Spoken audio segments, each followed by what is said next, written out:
Welcome to the Look Legal Meta This podcast. My name is David Schnider. I am a partner at Nolan Hyman. I have with me today Larry Kuperman, who is the Director of Business Development for Nightdive Studios, which is now a part of Atari. Larry is a friend, a writer, a teacher, a scholar. He's been in the game industry for over a decade, working with developers of all types. And normally our show, we talk about cutting edge technologies, and to some extent, that's what we're going to do today. But I want to take a little bit of a different direction because Nightdive does something a little bit different. So Larry, can you tell us about what Nightdive does? So our motto is that games are art and that art deserves to be preserved. A study came out recently that said that only 13% of games made more than 10 years ago are still playable. And we look at our mission as being one of bringing back potentially lost classic games and making them accessible and playable for today's audiences. I mean, just generally, how do you go about doing that? Well, it always starts with identifying, the target, identifying the IP that we want to go after. People ask how we make that decision, and there are, I guess, three different ways that we look at games. First of all is popularity. So the game that launched Nightdive Studios was System Shock 2, a game that before us was inaccessible. You could not legally play a copy of it. There were copies that were, gray to say the least, that you could get. But even then, it was more difficult than the average gamer could possibly do. Well, that game was the top most requested game on Good Old Games. So when we looked at that, we knew that we had the potential for something there. So popularity is the first criterion. Second criteria is influence. Recently, we did an interview that isn't out yet with two industry greats, our friends Paul Neurath and Warren Spector. And they were talking about how Looking Glass Studios' older title, Space Rogue, title that before we brought it back, I would say 95% of today's gamers had never heard of, was influential in setting the roadmap for the System Shock franchise, which in turn went on to inspire other games, BioShock, Thief, Deus Ex, a whole litany of what are called immersive sins. But it really started with this almost unknown title, Space Rogue. So clearly that was a game that we wanted to bring back. And then the other part, and I won't minimize this, is personal importance. We have done a lot of work on the Turok games. Turok 3 is going to be coming out soon, the capstone of the Turok trilogy. But since 2015, we've been the publishers or republishers of the Turok games. Those were games that Stephen, my partner at Nightdive, played with his father when he was growing up. And these were games that I played with my son when he was growing up. So there was a personal importance to us. Did that sway our decision? Yes, probably it did. What's the point of having your own company if you can't make those kind of indulgences? But it was also something that was games that were important to us turned out to be important to a whole lot of other people in the gaming community. So I would say those are the three criteria. And David, I know we both share interests in music. I have the same criteria with what I listen to. I try to stay current on things that are popular. It's not necessarily to my taste, but I should at least be informed, as I like to say, culturally literate. But I also explore bands that were influential beyond their own popularity. So it's the same with video games. There's games that, there's a saying about bands that only 600 people bought this record, but they all went out and started a band. We find the same thing in the gaming world, that there were games that inspired other people to become developers. And so there's all the fruit of those trees. So there's something I want you to explain in a little more detail, which is when you talk about games being unavailable. When you think about the comparison to music, even old songs are frequently available streaming. If they're not streaming, you can go find record albums. When you say a game is unavailable, what does that really mean? So let's take an example of one of our successes, Doom 64, that we did on behalf of our partner, Bethesda. Everyone knows the importance of Doom 1 and Doom 2. Those were clearly important games that influenced, created a whole genre of their own. But Doom 64 was made only for the N64 console. So if you had an N64 console today and it was still in working order, you might be able to find a copy in some bin someplace and be able to play the game. But other than that, here's a title in a very important franchise that was unavailable, that you just could not play because the hardware had changed. And nobody had bothered to port that to modern hardware until we did. We've also brought back, a number of other N64 games that are now playable on the Switch. And so a whole new generation of gamers gets to try them. Can you talk a little bit about the process, what it takes to bring back a game? Because I know from having worked with you, it's not just, hey, I like this game, I'll go remake it. There are legal issues, there are technical issues. What's involved in bringing one of these games back from the dead? Step one is finding out who owns it. And with a step 1A, we vastly prefer to have the original source code available for us. So there's who owns the intellectual property. And of course, that's both copyright and trademark are involved in those. And the answers to who owns the copyright, who owns the trademark are not always the same. But then you ask the next question, who actually has the assets? So we do a lot of detective work before then. Then you begin by reaching out to the IP, the rights holder. Again, using the Turok games as an example, that rights holder turned out to be NBC Universal. So you reach out to them, you make your pitch to them, you find out if they have any appetite to allow the game to be remade. And if they do, then comes the next phase, which involves our various lawyers, which is negotiating a contract that will allow you to make the game. And there are often challenges in that. I mentioned that you can have different owners for copyright and trademark, yet a different person with the source code files, and then you have the music files. If it's a game that was based off of a movie or a series of movies, cinematic universe, then you have to find out who the various rights holders are. Can you remake it with the original characters in the game? So there's some degree of complexity to that, as you well know, sorting that contract out. Assuming that you can get all of those pieces in place, that I present to my team and say, we've signed a contract to make this game, we have all the rights needed, and I've been fortunate enough to find the source code, and here it is, then the real work begins, which is taking apart the original game, taking the assets, analyzing the physics, importing the way the game is played into our own engine, so that even though it's using different code, different access for different hardware, it plays the way you remember the original playing. And that process is one that always takes years in many cases. And even once the game is published, there's always challenges of the multiplayer elements in it. So there's a great deal of complexity to it. People often ask why there's a delay between the time we announce that we're going to be making a game and it comes out. I mean, don't you just go to the big machine and you push the button that says make game? Isn't it just that easy? And the answer is no, it's not quite that easy. We have multiple teams, but we have about 40 employees at Nightdive, and many of them have specializations. We have a senior developer whose specialization is reverse engineering in the event that we don't have the source code. But even if we do have the source code, he's invaluable for explaining how things work. So you're able to accurately duplicate the physics so that the way Turok looks when he shoots his bow in Turok 1 is the same way that Turok looked when he did that same action on the N64 all those years ago. It sounds like a lot of work to restore these games and bring them back. Why do you think it's important work? Why is this worthwhile? Well, I would say that, first of all, what I said at the very beginning of it, that games are art. I think that that's incontrovertible today. I don't think that that's something that we no longer need to debate that. And art in general should be preserved.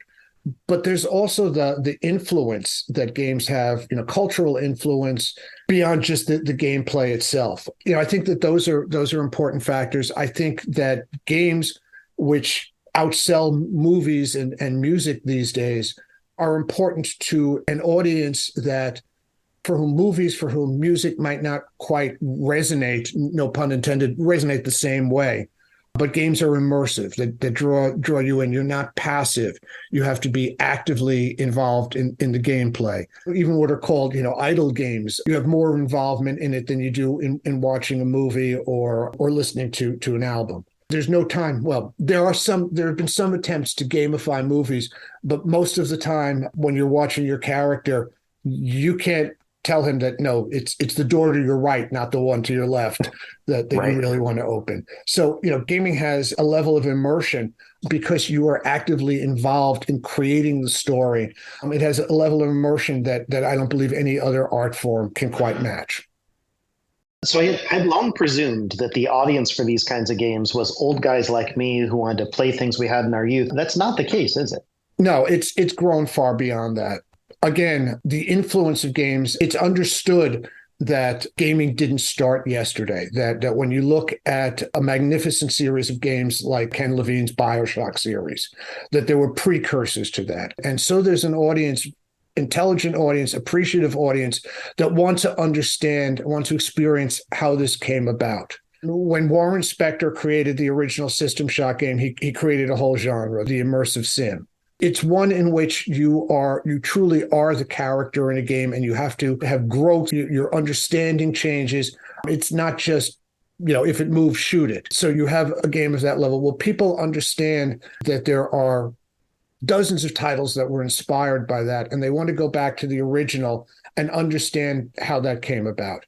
In the same way, I was at the Salvador Dali Museum in Florida, I want to say a year and a half ago.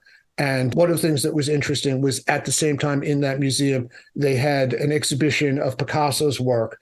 And in particular, they showed the influence that Picasso had on Dali. In much the same way, we want to understand how one artist influenced another artist. We want to do the same thing with games. We want to understand how a title influenced a whole genre that came after. I had some firsthand experience with this. I've got a 23-year-old son who's a gamer, and he got very into XCOM and was playing, I don't even know the title, but the latest version. And then after he finished that, he started working his way back. And I found him at one point playing the original PC version that one of my college friends had been addicted to. And then he just sort of went down a rabbit hole and into all these other classic games. And it sounds like that's a huge audience for this kind of product. I also see a future employee. But yes, there is. And there are museums, there are dedicated efforts at preservation. And not only is Nightdive leading it, but now our parent company is leading those efforts. For Atari, Atari just was the winner of an event held by Google. It was not an Atari event, but it was a Google event to determine, I guess, the greatest video game of all time. And it shouldn't have been any surprise. It was the 1972 game Pong, because everything that came after that was built on that foundation. And in fact, if you peel back the layers of history even further, 1972's Pong was derivative from the 1967 Brown Box by Ralph Baer, a Jew who fled Germany, got out a couple of months before Kristallnacht, and then created the first video game console. He would go on to work for Magnavox on their Odyssey games, but everything has a starting point, right? And I'm going to bet if you look further in Bayer's work, you would find that that there were original games that were being played on pieces of paper. You had mentioned something about the parent company. I want to talk about that. So first, congratulations. You guys were acquired by Atari earlier this year. Atari, I think, has been going through a renaissance. It's got new ownership, a new direction, a new strategy. What has that meant for Nightdive and what you guys do to be able to work with them and be a part of that? So let's go back to the origin story of Nightdive. Stephen Kick stumbles upon and manages to acquire publishing rights for System Shock 2 from an insurance company of all places. He begins the company. There is no technical support at the beginning, and this person from England keeps on pinging him on Steam chat and says, you could do this better. There's this other thing out there that you might not be aware of. And finally, Steve says to Daniel, well, if you know how to do those things, why don't you join us? And he does. Well, I'm employee number 3 of the company. And we come on and our focus is growing the company, is getting the games out. And we have a lot of initial success, but things that we did not plan for. We had no HR. We had no accounting background. Let me rephrase that. Alex was doing a job of accounting, but it was all shoestring accounting, Alex being Stephen's wife. We were ticking all the boxes that we needed to, but we had no bandwidth to go outside that. We couldn't put together plans, things that were important to us, plans for employee growth, employee satisfaction. We just did our first satisfaction survey, and by and large, it went well, but it also reminded us that there were things that we needed to address. We were fortunate that we had very good external counsel, not naming any attorneys or whoever that might firms, be, of course. But now we have counsel, within the company. And while I may have been someone's favorite client, we weren't their only client, whereas now we have kind of dedicated resources for that kind of thing. In terms of day-to-day operations and guidance, there was really only the two of us. Our knowledge base did not extend beyond that. And so now we have a whole larger support mechanism. And the rationale behind it was not that Nightdive would stop doing what we've been so successful at doing, or that we would pivot onto something else, but the reason for it was to enable us to do more of what we had been so successful, what we're good at, and to allow us to focus on those things without distraction. I will just tell you anecdotally, David, and it's one of my favorite moments. It's the nature of our job that we're very active on social media. So when the acquisition was announced and there was a lot of news about that, a fan regretfully posted that this would be the end of an era, that two of his favorite titles, Quake 2 and Turok 3, would never see the light of day because now we would be doing other things. And of course, in the first 6 months post the acquisition, we've not only released Quake 2, but we're releasing Turok 3 next month. The whole rationale behind it was a great fit, and it was really to enable us to do more of the kinds of things that we're best at. Well, you can sort of see the synergy because Atari is most known for its classic games. But how do you think Nightdive fits in with the company's new strategy going forward? It's been great. It has been a boost all the way through, and probably the greatest demonstration of that was at Gamescom, which takes place in Germany, where we shared booth space. We actually shared demo space there between Atari and the Nightdive portions of the company, and the synergies were immediately obvious. We were talking to the same reporters, the same areas of interest. I mean, there was so much overlap. And it went really well. And that was where we first showed off some of the footage of Turok 3. And we also announced that coming early next year will be Star Wars Dark Forces remastered by Nightdive. So, on one hand, Atari gave us a lot of structure, and our missions are very consistent of bringing back these lost games. The other part that goes with it is Nightdive has an extensive client base. I mentioned three companies that we work with on a day-to-day basis. We've had wonderful support from the team at NBC Universal. We're really enjoying the work that we're doing with Disney/Lucas, and we've had great success with our partners at Bethesda. I don't know if you're aware of it, David, but Phil Spencer just did a video interview where he was talking about the goals for Microsoft after the Activision acquisition. And one of the things that he addressed specifically was the return of classic game titles.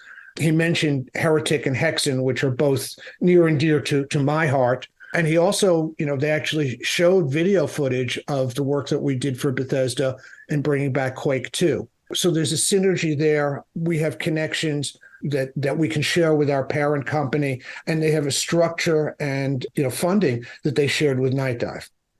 So I know you're not responsible for the Atari side of the operations, but oftentimes when I talk to people now and tell them we're doing some work with Atari, they're somewhat surprised and say, "Oh, that company still exists." I don't think people realize they have a new console out, they're releasing new games. Can you talk a little bit about what Atari is doing and what's exciting over there? Absolutely. So Atari has actually several retro consoles out. Let's start off with the VCS, which looks and feels, and this is quite deliberate, and it's been heavily engineered, look like the original Atari 2600.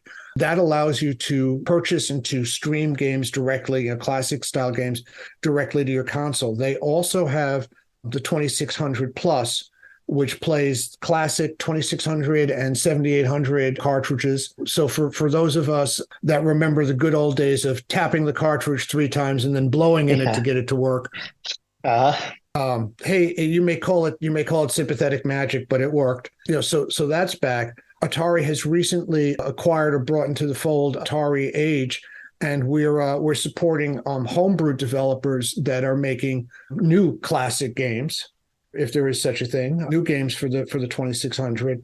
So all of that is going strong. But Atari also supports the modern consoles, including PlayStation and Xbox, generations 8 and 9 of both of those, has games on the Switch. Atari is first and foremost an IP company. There's quite a bit going on there. Again, our friend and CEO Wade Rosen. Let me come back to that in a minute. But Wade Rosen has really given new life to the company, and it's expanding in many different directions. David, you know this, and it's publicly available knowledge. I'm not sharing anything that I shouldn't. But when Nightdive began, we were always independently funded. We were a debt-free company. We did it the old-fashioned way. We made more money than we spent. But we reached a point where we knew that we needed both advice and a cash infusion. And Wade Rosen was our outside investor, the only outside investor in the history of Nightdive. So going to work with Wade at Atari was a natural. He was someone that we had known. We had known the depth of his knowledge of classic games. If you ever wonder what to do with several hours, call Wade up and mention the Jaguar console. You see that somebody that is truly, truly passionate about what he does. But, he was a familiar figure, and he was somebody that we trusted. And I'm going to use that word. We've all seen it's been a tough year for the gaming industry. We've all seen, acquisitions followed by layoffs, and we haven't experienced anything like that to this point. Our plans are actually growth oriented. We talk a lot at our firm and on these podcasts about the metaverse and experiential entertainment.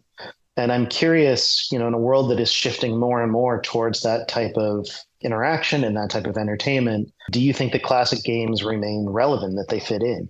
So the answer is yes. I know that there's a lot of talk about the metaverse. I haven't seen a lot of viability of it as yet.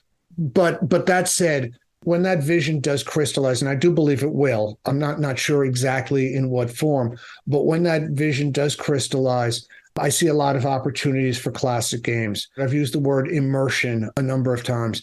I can't think of any experience that's more immersive than playing some of these games in VR. Do you see that as a possible future where you port some of these classic games to a VR experience, something like System Shock maybe? I think that it's something that's going to happen. The question is always when and at what point does it become viable? I've not had a chance to use the new Oculus 3 or to test the new Oculus 3. I will tell you, with the Oculus 2 that our friends at Meta provided to me, it was the first time that I really saw the potential there, but I also saw the downside. I mean, I personally could not use it for more than 10 or 15 minutes at a time, and but that's a technology thing. That's a hardware thing, and those things tend to get solved. We haven't reached the point of the VR Moore's law, but we'll get there. Where it'll become smaller and whatever it takes.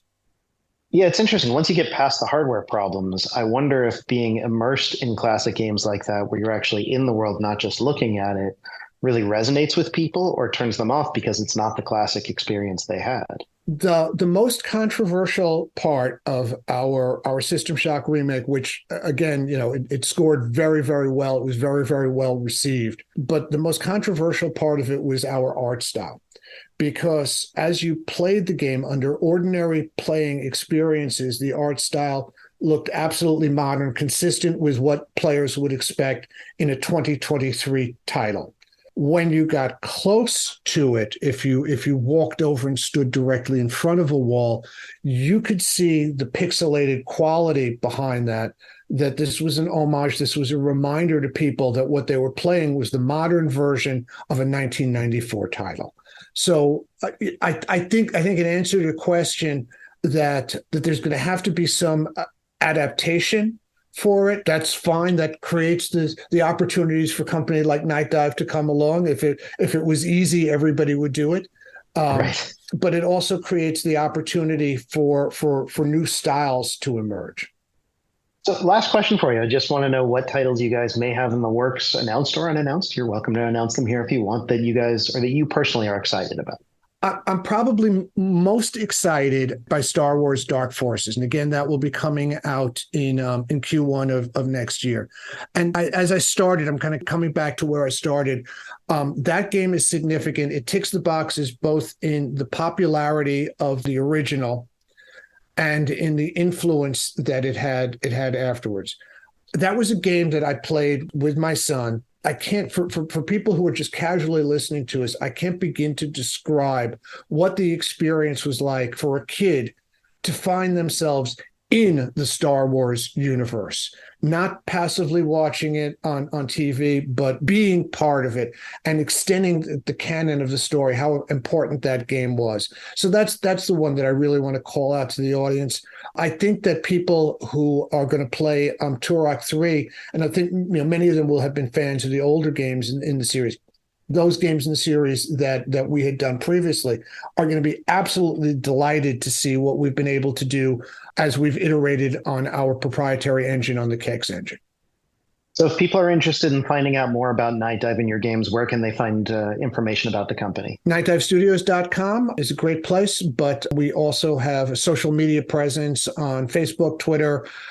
I'm not sure about Blue Sky and Threads yet, but we're getting there. So just you can find us everywhere. All right, Larry, it was a pleasure talking to you. Thank you for coming on the show today.